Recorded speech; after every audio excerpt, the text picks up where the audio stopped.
144장.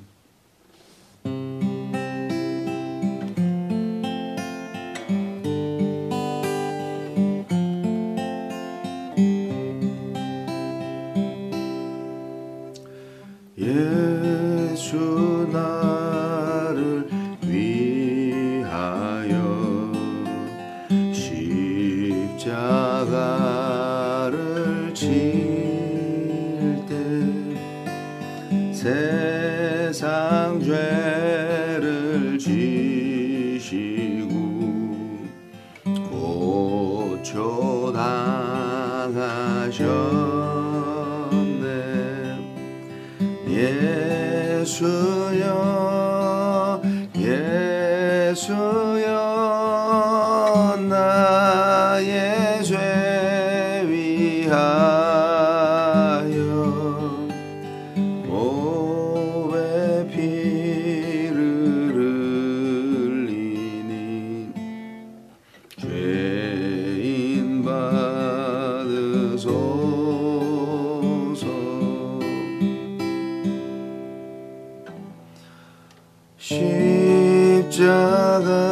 십자가를 지심은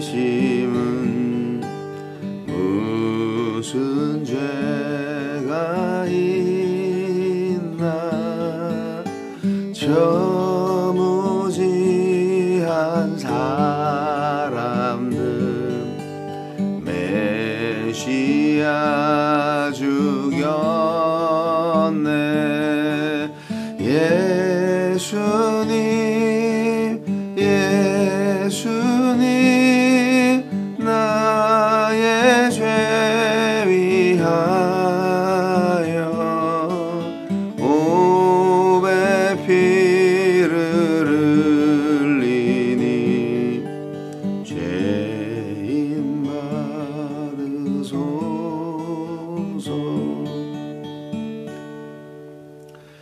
이와 같이 붉은 죄 없는 이가 없네. 십자가의 공로로 눈과 같이 되네. 예수여 예수여 나의 죄 위하여 몸에 피를 흘리니 죄인 받으소서.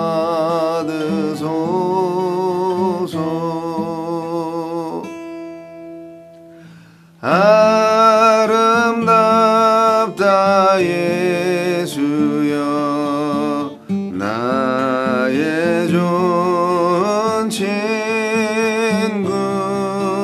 예수 공로 아니면 영원 형벌 받네. 예수님 예수님 나의 죄 위하여 몸에 피를 흘리니 죄인 받으소서.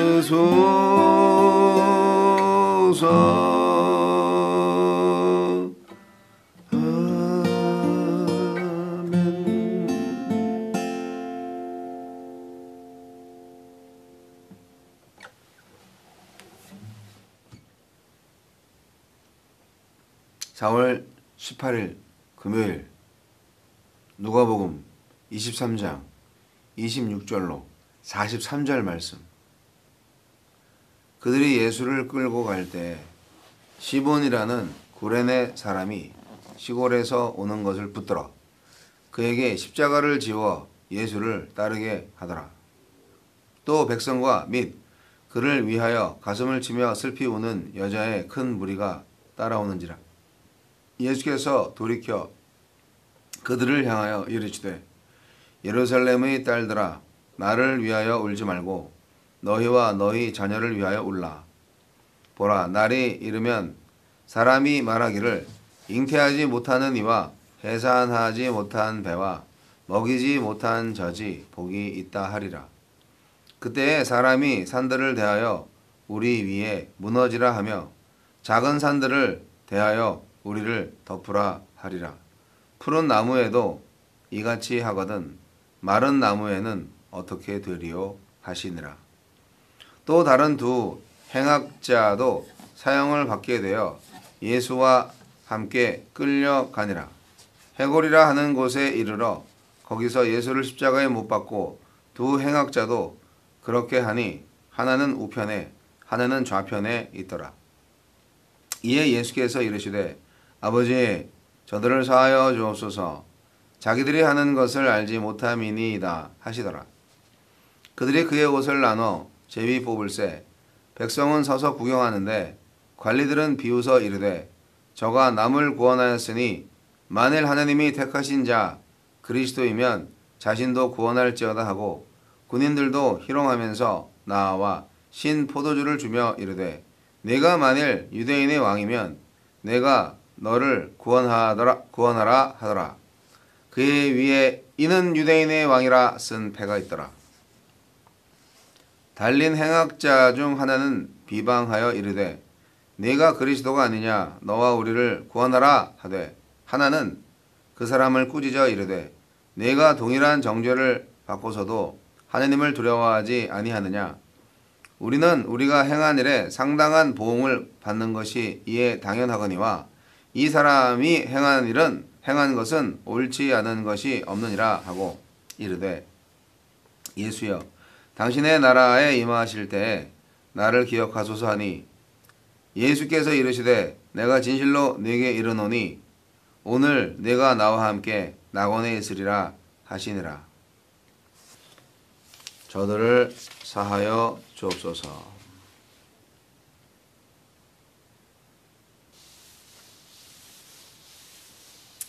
예수님은 십자가를 지고 가시면서도 예루살렘 사람들을 염려하십니다. 십자가에 달리신 후에도 자기를 조롱하고 비방하는 자들을 용서하십니다. 예수님은 고난보다 사명에 집중하십니다. 예수님이 십자가를 지고 가시는 길에 많은 무리가 따랐습니다. 예수님은 슬퍼하는 그들에게 내가 아닌 너희를 위하여 올라고 하시며 후에 예루살렘에 닥칠 일로 고통받을 사람들을 더 불쌍히 여기십니다. 고통 중에 다른 사람의 아픔을 생각하기란 쉽지 않습니다. 하지만 진정으로 사명을 따라 사는 사람은 바로 그때도 타인을 향한 사랑을 잃지 않습니다. 나는 현재의 고난에 집착한 나머지 세상을 위로하는 그리스도인의 사명을 잊고 살지는 않습니까? 세상 끝까지 우리와 함께 하십니다. 십자가에 달리신 예수님의 좌우에는 사형을 선고받은 두 행악자가 있었습니다. 예수님은 비록 죄가 없으셨지만 죄인인 우리를 구원하기 위해 대신 저주를 받으셔야 했기에 흉악한 죄인의 자리도 마다하지 않으신 것입니다. 거룩하신 예수님이 죄인의 자리까지 가셨다면 그분이 우리를 위해 가시지 못할 자리가 있겠습니까? 내가 어떤 형편에 처하든지 주님은 그곳에 내 곁에 계십니다. 십자가를 지는 일이 은혜의 시작입니다. 구레네 사람 시몬이 예수님의 십자가를 대신 진 것은 엉겁결에 일어난 일입니다. 하지만 그 일로 그의 인생이 바뀌었고 후에 그의 아들 루포는 교회의 중요한 일꾼이 되었습니다. 참조 마가복음 15장 21절, 로마서 16장 13절. 억지로 맨 십자가였지만 시몬에게는 일생을 바꾸는 구원의 선물이 된 것입니다. 억지로 맨 십자가도 은혜의 통로가 된다면 자원하여 지는 십자가는 더 말할 것도 없습니다. 오늘 내가 주님의 남은 일을 위하여 져야 하는 십자가는 무엇입니까? 군병들은 고문을 당하는 중에도 용서하시는 예수님을 보았고 십자가에 달린 행악자 중 하나도 가장 곁에서 예수님을 보았지만 그들은 희롱하고 비방하면서 구원받을 기회를 놓쳤습니다. 반면에 십자가에 달린 다른 한 사람은 생의 마지막 순간에 예수님을 의지하여 낙원을 허락받았습니다. 회개하기에 늦은 때는 없습니다. 다만 구원은 바로 지금 하나님께 나아가 회개하는 사람에게만 베풀어지는 은혜입니다. 주여, 구원은 십자가에 달린 예수님을 구원은 십자가에 달린 예수님께 있음을 기억하며 끝까지 주님만 의지하게 하소서.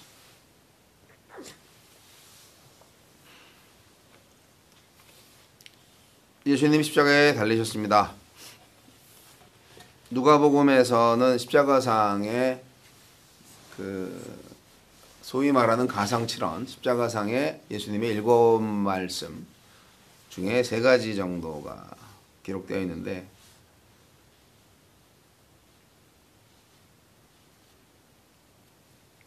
예수님이 십자가에 달리시고 나서도 예수님의 사역은 계속됩니다. 엄청난 일이죠. 십자가에 달리시기 전까지도 수치와 조롱 그리고 폭력의 시간들이 있었어요. 채찍으로 맞으셨잖아요. 밤새 신문당하시고 여기에 끌려다니시고 저기 끌려다니시고 완전히 기력이 상실했죠. 그래서 당신이 매달려야 할 그 십자가를 지고 가야 되는데 그거 지고 갈 힘이 없었던 거죠. 그래서 로마 군병들이 아무나 길거리에 아무나 붙잡고 너 이거 줘 그렇게 명령을 한 거죠. 누구한테? 구레네 시몬이라는 사람한테. 네, 오늘 말씀 보면은 누가복음에서만이 찾을 수 있는 그런 장면들이 좀 보입니다. 십자가 처형식 과정에서 이 구레네 시몬 이야기도 그렇지만 또 그 여인들이 울면서 따르고 있었다는 내용도 있어요. 그랬을 때 예수님이 딱 돌아보시면서 예루살렘의 딸들아 나를 위하여 울지 말고 너희와 너희 자녀를 위하여 울라 이렇게 말씀하시고 또 길게 말씀하셨어요. 푸른 나무 마른 나무 뭐 이렇게 말씀하시면서 푸른 나무 마른 나무 다 환난을 당하는 거죠. 심판을 당하는 거죠. 예루살렘 멸망에 관한 예언을 계속 하시는 것 같아요. 예수님은 이제 죽었다가 부활하실 거니까 예수님 입장에서는 문제가 없죠. 죽음의 고통이 좀 심한 것뿐이죠. 근데 예루살렘이 멸망하는 것에 대해서 예수님은 매우 안타깝게 생각을 하신 거죠. 그래서 기도하라. 그 여인들을 바라보는 눈빛이 베드로가 배신 때렸을 때 바라보는 눈빛하고 좀 비슷하지 않았을까? 사랑과 연민의 그 눈빛. 그리고 이제 또 누가복음서에서만 기록되어 있는 이 십자가상의 그 두 강도, 그 마가복음서하고 마태복음서에서는 글쎄 뭐 다 이제 예수를 욕하고 막 그랬는데 누가복음서에는 예수여 당신의 나라에 임하실 때 나를 기억하소서 이런 말을 해요. 그 한쪽 강도한테 이 강도가 야 우리는 마땅히 십자가에 달릴 만한 죄를 지은 나쁜 놈들인데 저분은 그런 일을 한 적이 없어. 그렇게 이제 예수를 변호하기까지 합니다. 그런데 이 예수를 그렇게 존경하게 된 이 강도가 언제 마음이 바뀌었는지 아니면 처음부터 그랬는지 그건 잘 모르겠어요. 시간상으로 볼 때 예수님께서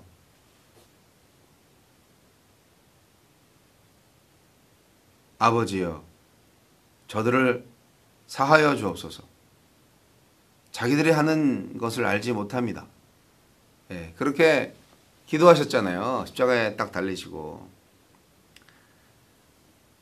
예수님이 십자가에 못 박히시고 그 다음에 두 행악자도 그렇게 예수님의 우편에 좌편에 그렇게 못 박혀서 이제 매달려 있습니다. 그 이후에 예수님이 기도하셨던 거죠. 그리고 이제 사실상 성경적으로 보면은 옷을 다 빨가 벗겼을 수 있어요. 영화에서는 그렇게 나오지는 않죠.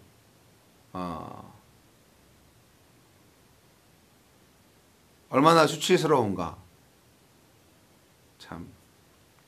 이런 십자가형을 만든 로마 제국도 참 잔인해요.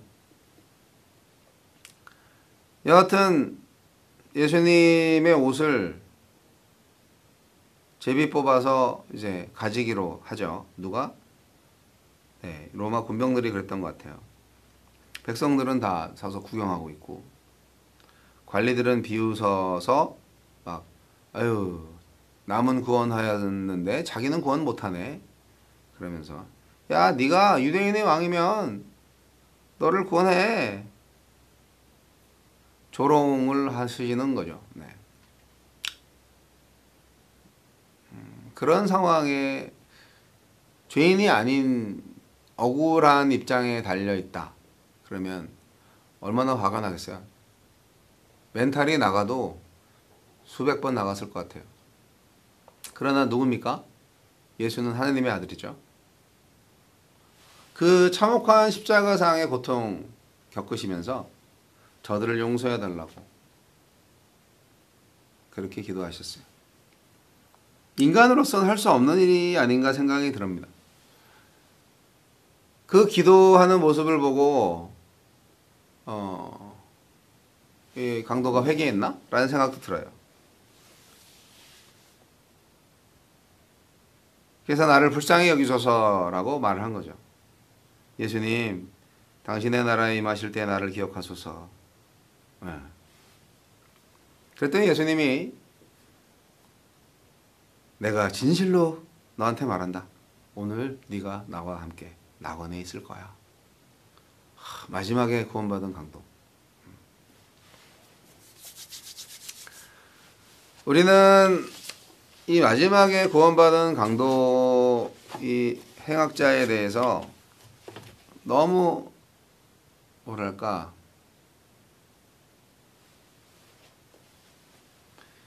성경에 기록되어 있으니까 이건 진짜 회개의 기도가 되었을 것이라고 생각을 하는데 이거를 악용하려고 하는 사람들이 있어요.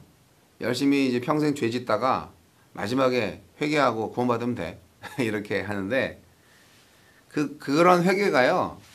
제가 장담하건대 그냥 안 나옵니다.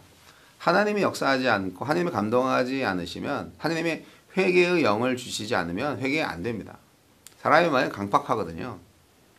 제가 구원 예정론자는 아니지만 제 경험상 믿음이 내가 선택한다고 내가 믿음을 가져야지 라고 해서 믿어지는 게 아니에요. 어쨌든 오늘 말씀 다시 정리하면 구레네 시몬이 십자가를 졌습니다. 예, 구레네 시몬이 예수님의 제자가 됐어요. 예수님의 제자처럼 보여지게끔 지금 누가복음서에 기록되어 있어요. 다른 제자들은 다 도망갔죠. 그런데 얼떨결에 십자가를 지게 된 사람이 지금 장면이 어떠냐면 예수님이 터덜터덜 힘들게 걸어가고 계시고 그 뒤를 구레네 시몬이 십자가를 지고 따라가는 거예요. 굉장히 상징적인 장면 아니겠습니까? 이게 뭘 의미할까요? 참 제자는 주님을 좋아하는 사람이 아니에요. 주님께 동의하는 사람도 아니에요. 참 제자는 주님을 끝까지 따르는 사람입니다. 처음에는 구레네 시몬처럼 억지로 따라갈 수 있죠. 얼떨결에 따라갈 수 있어요. 그러나 나중에는 자발적으로 따라가는 사람이 되겠죠. 그렇게 충분히 추측할 수 있는 게 이제 나중에 다른 성경책에 나와 있는 기록 때문입니다. 그의 아들 루포가 교회의 중요한 일꾼이 되었다는 것을 성경은 기록하고 있습니다. 로마서 16장 13절에 자, 하나님의 뜻에 순종하기 위해서 기도하셨던 예수님. 이제 자신을 십자가에 못 박는데 이용당했던 사람들을 위해서 기도하셨습니다. 그들의 무지를 불쌍히 여기시고 그들의 악함을 용서해 달라고 기도하셨습니다. 사람이 아니에요. 초인이죠. 자기를 못 박은 군병들을 위해서 조롱하는 사람들을 위해서, 욕하고 이런 사람들을 위해서 저 사람들은 자기 죄를 몰라요. 하나님 저들을 용서해 주세요. 그렇게 기도할 수 있다? 예수님만이 할 수 있는 기도입니다. 그런데 이 기도가 응답되었는지 한 행악자가 자기를 기억해달라고 그렇게 자기의 죄를 인정한 거죠. 예. 우리는 마땅히 여기 달릴 만한 죄를 졌어. 그렇게 고백을 한 거죠. 그 마음을 아시고 예수님이 네가 오늘 나와 낙원에 있을 거야. 그렇게 한 사람을 구원하셨어요. 마지막까지 복음 선포와 구원 사역을 하셨어요. 예수님의 복음 선포. 오늘의 예수님의 복음 선포는 뭐냐? 용서의 기도입니다. 그것이 구원의 길이에요. 구원받은 자의 길이에요. 예수의 길이에요. 용서의 기도.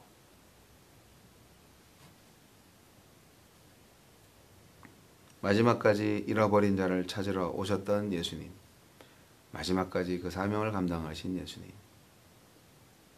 우리도 그 예수님의 길을 따라가야 합니다.